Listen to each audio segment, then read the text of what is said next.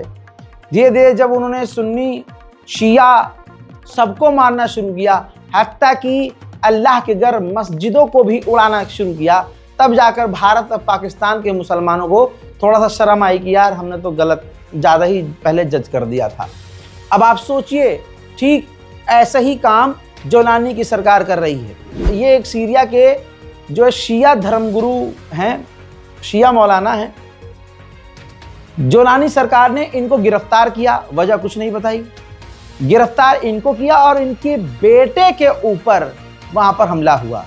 अब आप समझ सकते हैं कि हमला कौन कर रहा है। जहां भी अल्पसंख्यक होता है, जैसे पाकिस्तान है, पाकिस्तान में शिया समुदाय अल्पसंख्यक समुदाय में आता है, वहां पर शिया किलिंग हमेशा से होती है। बहुत लोगों को बुरा लग रहा था, भाई तुम ये मुद्दे पर बोला ही मत करो यार, वो तो काफिर होते हैं। हम और आप डिसाइड नहीं कर सकते। यही वजह है, दुश्मन की सबसे बड़ी मिसाइल यही है। ये जो शिया सुन्नी के बीच आग कोई फैलाता है, भड़काता है, तो वो दुश्मन ही है भाई। हम आप दूसरे से एक तरह से किसी मुद्दे पर आकर लड़ सकते हैं, भिड़ सकते हैं, लेकिन इस लड़ाई में आग में घी डालने का काम कौन करता है? अमेरिका और इजराइल। अपने बुजुर्गों से पता कीजिएगा, वरना इस्लाम के दो बाजू हैं, एक शिया एक सुन्नी। अगर ये दोनों साथ काम करें तो दुश्मन हमारे सामने टिक नहीं सकता, लेकिन अगर एक ही लड़ता रहे और यही हाथ इसको मारता रहे तो दुश्मन तो वहीं जीत जाएगा। लेकिन अफसोस, मैं 4 दिन का लड़का इतनी आसान और सिंपल बात समझ गया, लेकिन मिंबर पे बैठने वाले कुछ उलमा और कट्टरवादी कुछ गंदे सोच के लोग इस चीज़ को नहीं समझ पाए।